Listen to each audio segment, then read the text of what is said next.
खाना खाने से जाति खत्म होती तो जाति तब 5000 साल पहले जब खत्म हो गई थी, लाखों साल पहले जब खत्म हो गई थी, जब सबरी के झूठे बेर खाए गए थे। जब सबरी के झूठे बेर खाने से आज तक जाति खत्म नहीं हुई, तो आज आप क्या सोचते हो कि ये पॉलिटिकल नाटक करने से जाति खत्म हो जाएगी? और अगर आप सोचते हो कि खाना खाने से हमारे समाज को न्याय मिलेगा, तो हमारा समाज आपसे भीख नहीं मांग रहा कि आओ और हमारे पास खाना खाओ। हम मेहनतकश वो लोग हैं जो मेहनत करके खाना जानते हैं। और अगर आप ये दिखावे ढोंग की अगर राजनीति करना चाहते हो और कह रहे हैं कि सिर्फ और सिर्फ खाना खाने से जातिवाद खत्म हो जाएगा, तो नहीं होगा। जब तक हमारी हिस्सेदारी हमें जल जंगल जमीन संसाधन सरकारी नौकरियों में नहीं मिलेगी, जब तक हम नहीं मानते, नहीं जाति क्यों खत्म होगी? जाति खत्म करनी क्यों है? मुझे अपनी जाति पर गर्व है। मेरे पुरखों ने ये देश बनाया, मेरे पुरखों ने मेहनत किया, मेरे पिताजी ने मेहनत किया, मैं मेहनत कर रहा हूं। तो मुझे जाति से कोई घृणा नहीं है, मुझे जाति खत्म नहीं करनी, लेकिन जाति के आधार पर जो अत्याचार हो रहा है वो खत्म करना है। जाति मेरी संस्कृति है, जाति मेरी पहचान है, जाति वो है जो मेरा भविष्य बनाने की जो बात करेगी। मैं जाति खत्म करने के पक्ष में नहीं हूं, जातिगत अत्याचार खत्म करने के पक्ष में हूं। और दूसरी बात ये कि अगर तुम जाति बनाए रखना चाहते हो तो ये मत सोचिए कि मुझे अपनी जाति से कभी भी घृणा होगी। मुझे अपनी जाति पर गर्व है। मुझे गर्व है कि मैं उस समाज से आता हूं जिस समाज ने जो पानी भी पिया तो कुआं खोद के पिया, जिस समाज ने अगर रोटी भी खाई तो दिन रात मेहनत करके खाई। मुझे गर्व है कि हम मेहनत कशी वो लोग हैं जो पूरे भारत को चला रहे हैं। मुझे गर्व है अपने समाज के उन अधिकारियों पर जो दिनों रात मेहनत करके इस देश को बचाए रखे हुए हैं। मुझे गर्व है इस देश के उस हर ईमानदार और मेहनती व्यक्ति पर जो जाति के कारण भी काम कर रहा है और इस देश को बचाने के लिए भी काम कर रहा है। देखिए, ये बात जब आपकी है 5 किलो राशन दे रही है, तो 5 किलो राशन वाले लोग ही ये चाहते हैं कि हम हुक्मरान ना बने।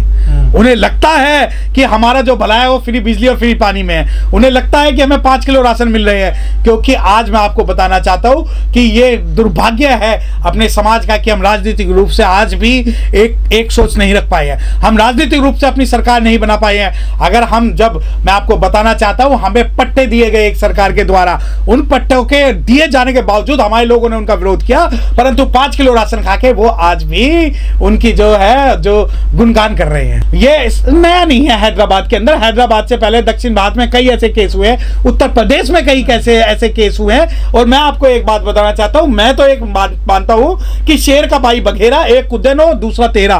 तो हमारे लिए किसी में कोई अंतर नहीं है। वो अपने आप को उच्च वर्ग का मानते हैं और हम अपने आप को जो मानते हैं कि इस भारत के मूल निवासी है। और मैं आपको बताना चाहता हूं कि जाति पे अत्याचार जब तक होता रहेगा, जब हम अपनी जातियों को मजबूत करके संघर्ष करके और अपना जो न्याय ना ले ले। अगर आप सोचते हो कि जातियां हमारी कमजोरी है, तो जाति जो अनुसूचित जाति है वो अनुसूचित जाति कमजोरी नहीं है। अगर अनुसूचित जाति के सभी लोग जो जातियों में और वर्ग में बटे हुए हैं अगर एक हो जाए, तो पूरे भारत में अत्याचार करने से पहले उनकी जो है रूहें कांपेंगी। देखिए, भविष्य इसलिए खराब हो रहे हैं ना, क्योंकि जब हम उन्हें लगता है, देखिए मैं आपको जाति के शब्दों की एक बात बताना चाहता हूं कि जाति, मुझे गर्व है मेरी जाति पर, मुझे हर उस जाति पर गर्व है जो ऐतिहासिक है। मुझे गर्व है हमने कभी किसी का नुकसान नहीं किया, हमने जाति के नाम पे कभी अत्याचार नहीं किए। हम मानवतावादी वो लोग हैं जो भगवान बुद्ध में भी विश्वास करते हैं और जो अपने कर्म में भी विश्वास करते हैं, अपने काम में भी विश्वास करते हैं। और दूसरी बात ये कि जाति को आप घृणित रूप में इस वजह से देख रहे हैं क्योंकि आपके दिमाग में घृणा भरी हुई है। क्योंकि अगर कोई भी विकसित देशों में सफाई का काम करने वाला जो व्यक्ति सफाई का काम कर रहा है, उसे ऐसे घृणित नजरों से नहीं देखा जाता जिस नजरों से भारत में देखा जाता है। तो मैं आपको बताना चाहता हूं कि जाति से मुझे कोई भी आपत्ति नहीं है। लेकिन सर, मध्य प्रदेश के गुना में एक जो है दलित व्यक्ति की मृत्यु हो जाती है, उसका जो अंतिम संस्कार भी नहीं करने दिया जाता है जाति की वजह से सार्वजनिक स्थान पर। देखिए, मैंने क्या कहा कि हम जाति से हमारे लोग कमजोर हैं। अगर वो संगठित रहे, बाबा साहब की जो थ्योरी है, और हम संगठित रह के संघर्ष करें, तो किसी में कोई भी दम नहीं जो हमारे ऊपर अत्याचार कर सके।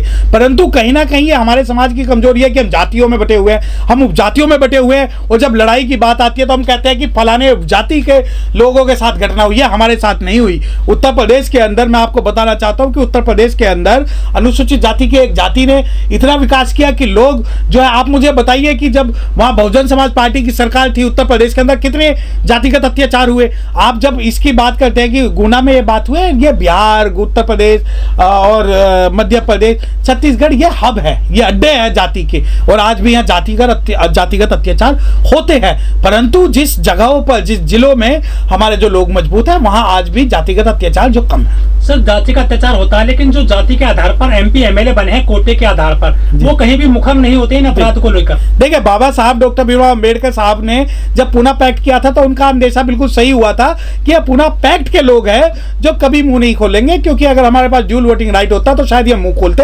और ऐसा जो पॉलिटिकल रिजर्वेशन है वो हमें नहीं चाहिए। इस पॉलिटिकल रिजर्वेशन को जितनी जल्द से जल्द सरकार खत्म कर दे, हमारे समाज का भला हो जाएगा।